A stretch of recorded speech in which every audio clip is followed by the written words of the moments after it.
GeM தொலைக்காட்சி நேயர்கள் அனைவருக்கும் வணக்கம். தமிழகத்தில் 2026ஆம் ஆண்டு சட்டமன்ற தேர்தலானது ஏப்ரல் 23ஆம் தேதி நடைபெற உள்ள நிலையில் பொன்னேரி தொகுதி மக்களின் மனநிலையை அறிந்து கருத்து கேட்பு நடத்துவதற்காக ஜெம் டிவியிலிருந்து நாம் களத்தில் இறங்கியிருக்கிறோம். பொன்னேரி தொகுதியானது மொத்தம் உள்ள 234 தொகுதிகளில் இரண்டாவது தனி தொகுதியாக காணப்படுகிறது. பொன்னேரி தொகுதியில் விவசாயம், மீன்பிடி தொழில் மற்றும் தொழிற்சாலைகள் நிறைந்து காணப்படுகிறது. அது மட்டுமல்லாமல் பொன்னேரி தொகுதியில் 2,48,917 வாக்காளர்கள் உள்ளனர். இந்த நிலையில் காங்கிரஸ் கட்சி சார்பில் துரை சந்திரசேகர் அவர்களும், அதிமுக சார்பில் சிறுனியம் பலராமன் அவர்களும், நாம் தமிழர் கட்சி சார்பில் ராசாத்தி அவர்களும், தமிழக வெற்றி கழகம் சார்பில் டாக்டர் MS ரவி அவர்களும் போட்டியிடுகின்றனர். இந்த நிலையில் பொன்னேரி மக்களின் மனநிலையை இப்போது நாம் பார்ப்போம். 2026 விஜய் தானே ஓட்டு. விஜய் வந்து முதல்வரா வந்தா நல்லா இருக்கும் நான் நினைக்கிறேன். எடப்பாடி ஆட்சி தான் 2026ல வரப்போகுது. என்னுடைய ஓட்டு இரட்டை இலக்கு. மாண்புமிகு தமிழக முதலமைச்சர் அவர்கள் தான் மீண்டும் முதலமைச்சராக வர வேண்டும். மக்களுக்கு இதுவரை நல்லதா செஞ்சுக்கிறாரு. அதனால டிவிக்கு தான் நான் போட போறேன். எடப்பாடி பழனிசாமி அவர்கள் முதலமைச்சரா வரணும்ன்றது. முதல்வரா எடப்பாடி பழனிசாமி அவர்கள் வரணும்னு நான் ஆசைப்படுறேன். என்டிஏ கூட்டணிக்கு தான் வாக்களிப்பேன். எடப்பாடி பழனிசாமி அவங்களுக்கு ஓட்டு போட போறேன். அதிமுகவுக்கு தான். இரட்டையில சின்னத்திற்கு தான் கண்டிப்பாக வாக்களிப்பேன். அவர் தான் வரணும் முதலமைச்சர். விஜய் ஸ்டாலின் எப்பவுமே எடப்பாடி தான். விஜய் தானே போடுவேன். எடப்பாடி அம்மா விஜய் சிஎம் வரணும்னு சொல்லிட்டு யோசிக்கிறோம். 2026ல டிவிக்கு வந்தா நல்லா இருக்கும். தளபதி விஜய் வந்தா நல்லா இருக்கும்னு தோணுது. நான் இந்த வருஷம் விஜய் தான் வரணும். விஜய் வந்தா நல்லா இருக்கும். ஸ்டாலின் ஆச்சு டிஎம்கேவே வந்தா நல்லா இருக்கும். என்னோட ஓட்டு தளபதி அண்ணன் விஜய் அவர்கள் தான். தளபதி தான் ஓட்டு போடுறேன். விஜய்க்கு தான் போடுவேன். விஜய்க்கு தான் போடுவேன். எடப்பாடிக்கு தான் ஓட்டு ஸ்டாலின் மரியாதை. எடப்பாடி ஐயா கவர்மெண்ட் வந்தா நல்லா இருக்கும். ஐயா எடப்பாடி வந்தா நல்லா இருக்கும்னு நினைக்கிறேன். 2026 உதயசூரன் தான் என் ஓட்டு. நல்லா பண்ணாரு விஜய். ஸ்டாலின் டிவி கேக் போடலான் இருக்கோம். சரி, விஜய் புதுசா வந்துக்கிறாரு. அவர் என்ன செய்யறாரு பாக்கலாம். திருப்பி உதயசூரியன் தான்.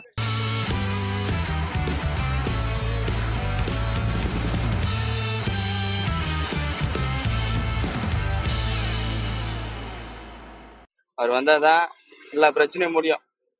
மேக்சிமம் அதிகமா என்னன்னா இந்த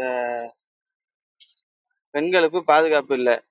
அவர் வந்தாருன்னா இதெல்லாம் ஒரு முற்றுப்புள்ளி கிடைக்கும்னு நினைக்கிறேன். 2026ல விஜய் வந்து முதல்வரா வந்தா நல்லா இருக்கும் நான் நினைக்கிறேன். ஏன்னா அவர் சொல்லியிருக்க கருத்துக்கள்லாம் நல்ல நல்ல கருத்து தான் சொல்லியிருக்காரு. கமிஷன் அடிக்காம வர பணத்தை மக்களுக்கோசரம் திருப்பி நான் செலவு பண்ணுவேன்றாரு. இதுவே பெரிய விஷயம் தான். சீமான் சொல்றதெல்லாம் எல்லாத்தையுமே ஏத்துக்கக்கூடிய கருத்தா இல்ல, நடைமுறைக்கு சாத்தியம் இல்லாதெல்லாம் சொல்றாரு. நடு ரோட்ல சோலார் பேனல் போட்டவன் அதுல உங்களுக்கு கரண்ட் எடுத்து கொடுப்பேன்றாரு. அதெல்லாம் சாத்தியம் இல்லாத விஷயம். புரியுதுங்களா? ஊழல் இல்லாத ஆட்சி கொடுத்தா நல்லதுன்னு நான் நினைக்கிறேன். அதனால என்னோட ஓட்டு விஜய்க்கு தான். எடப்பாடி ஆட்சி தான் 2026ல வரப்போகுதுன்றது மக்கள் மத்தியில பெருசா பேசப்படுது. ஏன் இதுக்காக நான் சொல்ல வரேன்னா, விவசாயிகளுக்கு அதிகமா செஞ்சிருக்கிறாரு. ரெண்டாவது எங்க பொன்னேரி தொகுதி எம்எல்ஏ சிறுனியம் பலராமன் எங்க பெரும்பேடு ஊராட்சிக்கு அதிக நிதி அளவுல நிறைய பல நலத்திட்ட உதவிகள் செஞ்சிருக்கிறாரு. இந்த எடப்பாடி ஆட்சியை எதிர்பார்க்கிறேன்னா, கொலை வழிபறி, கஞ்சா, பல பிரச்சனைகளும் இருக்குது. எங்க ஊர்ல இதுக்கு முன்னாடி இல்லாத விட இப்ப அதிகமா ரொம்ப தொல்லையா இருக்குது. இதெல்லாம் கண்டிக்கும் வகையில அவர் வந்தா இதெல்லாம் நல்லா இருக்கும், சட்ட ஒழுங்கு நல்லா இருக்கும் அப்படின்னு நான் ரொம்ப எதிர்பார்க்கிறேன். வருகின்ற 2027 சட்டமன்ற தேர்தலில் என்டிஏ கூட்டணி சார்பாக என்டிஏ கூட்டணி போட்டியிடும். பொன்னேரி தொகுதியில் எடப்பாடியார் தலைமையில் பலராமன் வெற்றி பெற்றால் பொன்னேரிக்கு தேவையான அனைத்து வசதியும் ரயில் எக்ஸ்பிரஸ் ட்ரெயின் இறக்கி வைக்கிறது வாய்ப்பு உள்ளது. 2026ல மாண்புமிகு தமிழக முதலமைச்சர் MK ஸ்டாலின் அவர் தான் முதலமைச்சரா ஆகணும். பெண்களுக்கு இல்லம் தேடி கல்வியிலிருந்து, மக்களை தேடி மருத்துவத்திலிருந்து, பேருந்து இலவசமாக கொடுத்து, பெண்களுக்கு இலவசமாக 1000 ரூபாய் மாதந்தோறும் கொடுத்த மாண்புமிகு தமிழக முதலமைச்சர் அவர்கள் தான் மீண்டும் முதலமைச்சராக வர வேண்டும், வரணும். நல்லது பண்ணிருக்காரு. மகளிருக்கு எல்லாம் நல்லா செய்திருக்காரு. இன்னும் என்ன இப்ப எல்லாம் நல்லதா செஞ்சுன்னுக்கிறாரு. இன்னும் என்ன வேணும் உங்களுக்கு சொல்ல? மக்களுக்கு இதுவரை நல்லதா செஞ்சுன்னுக்கிறாரு. இன்னும் நல்லதா செய்வாரு. பாதுகாப்பு இருந்தா போதும். எப்பா என்ன ஸ்கூலுக்கு போறதோ வர்றதோ அவங்களுக்கு பாதுகாப்பு இருந்தா போதும். யார் வந்தா என்ன அது கஷ்டப்பட்டு சொல்லணும். பொண்ணுங்களுக்கு பாதுகாப்பு போகணும். எப்பா பயமாக்குது எப்பா இப்ப நாட்டுல சொல்லு. எங்க அப்பா காலத்துல இருந்து நான் டிஎம்கேல தான் இருந்தேன். இதுவரையும் என் கை வந்து டிஎம்கே விட்டு தவறுனது இல்ல. ஆனா இந்த வாட்டி தவற போகுது. டிவிகேக்கு தான் நான் போட போறேன். ஏன்னா எங்களுக்கு வாழ்வாதாரம் இல்லை, எல்லாம் ஃப்ரீ பஸ் விடுறாங்க. ஆட்டோ தான் ஓட்டிங்கிறேன் நானு. எங்களுக்கு பொழப்பு இல்லை. இந்த கோயிலை நம்பி தான் எங்க பொழப்பு போகுது. மக்களை நம்பி தான் நாங்க பொழைக்கிறோம். இப்போ ஃப்ரீயா எல்லா பஸ்ஸும் ஃப்ரீயா விட்டா நாங்க எப்படி பொழைக்கிறது? நாங்க ஆட்டோ எடுத்து வச்சு நாங்க என்ன பண்றது? அதுதான் டிவிகேக்கு தான் எங்க ஓட்டு.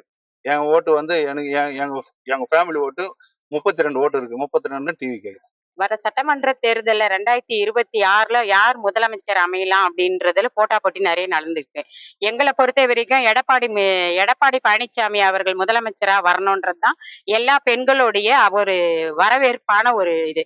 ஏன் அப்படின்னு கேட்டீங்கன்னா, திமுக ஆட்சியில பாத்தீங்களா வன்கொடுமைகள் நிறைய, அதே மாதிரி போதைப் பொருட்கள் அதிகமா பழக்கங்கள் கொண்ட பிள்ளைகள் இருக்கானுங்க.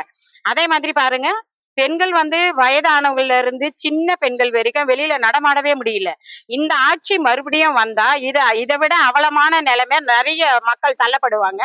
அதே மாதிரி பாருங்க, பெண்களுக்கு சுதந்திரம்ன்றாங்க. ஆனா இந்த திமுக ஆட்சியில ஒரு பெண்களும் சுதந்திரமா இருந்ததே கிடையாது. திமுக ஆட்சி வந்தா தீய சக்தியை தான் ஆளுமே தவிர நல்ல ஆட்சி மலராது. அதே எடப்பாடி அண்ணனுடைய ஆட்சி எங்களுக்கு இரட்டை இலை ஜெயிச்சு வந்தா எல்லா பெண்களுக்கும் பாதுகாப்பு இருக்கு. இந்த 2026 தேர்தலில் முதல்வரா எடப்பாடி பழனிசாமி அவர்கள் வரணும்னு நான் ஆசைப்படுறேன். காரணம் என்னன்னு கேட்டா, இந்துக்களுக்கு விரோதமான அரசா இந்த அரசு செயல்படுது. அதே மாதிரி பெண்களுக்கு பாதுகாப்பு இல்லை, போதை கலாச்சாரம். ட்ரெயின்ல போகும்போது பாத்தீங்கன்னா எப்படியும் 2 பேர் கஞ்சாவில தான் சுத்துறாங்க. கஞ்சா கலாச்சாரம் அதிகமாயிருச்சு. அதனால இந்த தேர்தலில் கண்டிப்பா நாங்க எடப்பாடி பழனிசாமி அவர்களுக்கு வாக்களிக்க விரும்புகிறோம். விஜய் வரணும். தளபதி விஜய் வந்தால் நல்லா மாற்றம் வரணும். இந்த நாடு வந்து எப்படி இருக்குதுன்னு சொல்ல தெரியல எனக்கு. மாற்றம் வந்தோன்னா நம்ம எல்லாருக்கும் விலைவாசிலாம் கம்மியாகும், மொத்த இதுவாகும், நல்லது நடக்கும். வீட்டுக்கு ஒரு வேலை கிடைக்கும், டிகிரி படிச்சுன்னா வேலை கிடைக்குன்னு சொல்லிக்கிறாரு. அது நல்லது பண்ணுவார், நம்பி இருக்கணும். டிவிக்கு தான் ஓட்டு போடும். அவர் தான் வரணும் முதலமைச்சர் விஜய். ஸ்டாலின் தான். திருப்பியும் வந்து இப்போ நேரடியாக எதுவுமே விஜய் செய்ய முடியாது. விஜய் வந்து நேரடியாக எதுவும் செய்ய முடியாது. டிவிக்கே வரணும்னா கூட எடப்பாடி வரணும் திருப்பியும் வந்து செய்ய முடியாது. அவங்க அது ரெடி பண்ணுறதுக்குலாம் திருப்பியும் அவங்களும் ஊழல் பண்ணுற ஆட்சி மாதிரி தான் எல்லாம். அவருக்கு தனியாக எல்லா இடத்துக்கும் போய் செய்ய முடியாது. நேரடியாக போய் இங்கே இருக்க மக்கள் பிரதிநிதிங்க தான் போய் செய்ய முடியும். அதனால் ஸ்டாலின் வந்து எப்பவுமே வந்து எடப்பாடி தான். எடப்பாடி வந்தால் ரொம்ப நல்லா இருக்கும். பணம் காசு எடப்பாடி வந்தால் மக்கள் நல்லது பண்ணுவார். விஜய் தானே போடுவேன். விஜய் சரி ஒரு மாற்றம் வந்தால் நல்லா இருக்கும். சரி விஜய்க்கு போடலாம். இந்த வாட்டி தளபதியை போட்டு பார்க்கலாம். 2 வருஷம் எப்படிதான் இருக்குன்னு பார்க்கலாம். விஜய் சிஎம் வரணும்னு சொல்லிட்டு யோசிக்கிறோம். ஏன்னா ஒரு மாற்றம் வரணும். ஏன்னா டிஎம்கே ஏடிஎம்கே 2 பேரும் மாற்றி மாற்றி ஆண்டுட்டாங்க. இவங்க புதுசாக வந்தாங்கன்னா ஒரு மாற்றம் இருக்கணும், ஒரு சேஞ்சஸ் இருக்கணும்னு சொல்லிட்டு நினைக்கிறோம். 2026ல டிவிக்கு வந்தால் நல்லா இருக்கும். ஒரு ஆட்சி மாற்றம் ஒன்று வேணும். இது எப்பவுமே ஏடிஎம்கே டிஎம்கே வந்துட்டு இருந்தா எப்படி? இதுக்கு மேலேயாச்சும் ஒரு வேற மாறட்டுமே, மாறி வரட்டும், டிவிக்கு வரட்டும். நான் இந்த வருஷம் விஜய் தான் வரணும். டிவிக்கே தான் நான் ஓட்டு போடுவேன். என் ஃபேமிலியில் எல்லாரும் டிவிக்கே தான். எங்கள் ஊர் ஆளுங்க எல்லாருமே டிவிக்கே தான். எங்களுக்கு யாரும் எதுவும் நல்லதுன்னு செய்யல. வந்தவங்க எல்லாரும் ஆட்சி எந்த ஆட்சியும் ஒழுங்கா அமையலண்ணா. ஒரு மாற்றம் வேணும்ல, அதனால டிவிக்கே தான் வரணும்னு நாங்கள் எதிர்பார்க்குறோம். கண்டிப்பாக விஜய் தான் வருவார். குடும்பத்தில் இருக்கிற 20 ஓட்டும் அவருக்கு தான் போகும். விஜய் வந்தா நல்லா இருக்கும். ஏன்னா ஒரு ஆட்சி மாறுறது, மக்களா இருந்து அவங்களோட கஷ்டத்தை புரிஞ்சுக்கிட்டு மக்களுக்கு சேவை செய்யணும்னு சொல்லிட்டு நான் விரும்புறேன். அதனால நான் விஜய்க்கு ஓட்டு போடுறேன். இதை விட ஒரு சேஞ்சஸ் இருந்தா நல்லா இருக்கும் அப்படின்றது நான் ஆசைப்படுறேன். ஏன்னா விஜய் வந்து எலெக்ஷனுக்கு முன்னாடியே அரசியலுக்கு வர்றதுக்கு முன்னாடி அவனோட மணியை வச்சே நிறைய கஷ்டப்படுறவங்களுக்குலாம் உதவி செஞ்சிருக்கான். ஸோ அவங்க வந்தாச்சுன்னா நல்லா இல்லை. ஸ்டாலின் ஆச்சு டிஎம்கேவே வந்தால் நல்லா இருக்கும். ஏன்னா நல்லா பண்ணியிருக்காரு. இன்னும் கொஞ்சம் நல்லா பண்ணலாம். எங்கள் துறையில் கொஞ்சம் பண்ணலை, அது பண்ணுவார்ன்ற எதிர்பார்க்குறோம் நாங்கள். அதனால் அவரே வந்தால் நல்லாயிருக்கும். டிஎம்கே வந்தால் நல்லாயிருக்கும். என்னோட ஓட்டு வந்து தளபதி அண்ணன் விஜய் அவர்களுக்கு தான். இப்போ இளைஞர்களுக்கு வந்து அவங்களோட நெக்ஸ்ட் ஜென்ரேஷன் வந்து இவங்க வந்து ஃபேமிலி ஆண்டானெல்லாம் ஆண்டுட்டு வராங்க. அவங்க என்ன பண்ணுறாங்க வந்து எல்லாம் நம்மளுக்கு எதுவும் தெரிய மாட்டேங்குது.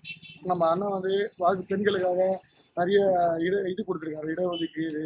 அப்புறம் வந்து சிலிண்டர் 6 வருஷத்துக்கு 6 சிலிண்டர் சொல்லியிருக்காரு. பெண்களுக்காக நிறைய வந்து முன்கொண்டு வந்து எல்லாம் எடுத்துட்டு வந்து கொடுத்துட்டு இருக்காரு. அதனால வந்து நம்ம அண்ணன் விஜய்க்காக நம்ம விஜய்க்கு தான் போட்டு விஜய்க்கு இவராக நடந்து காட்டுவாரா? ஒரு ரோடு இல்லை, ஒரு குழாய் இல்லை, என்ன ஒரு வீடு வாசல் இல்லை, வீடு கட்டிங்கிறத காலி பண்றீங்களா, போறீங்களா, இருக்கிறீங்களான்றாங்க. கட்டிங்கிற இடத்துல நாங்க எங்க போய் தங்கறது? நான் எங்க வீட்டுல 10, 20 பேர் 5 பேருக்கு இருக்கிறோம். 5 பேரும் வாடகை கொடுத்துட்டு எங்களால இருக்க முடியுமா? கூலி வேலை செய்யுங்க.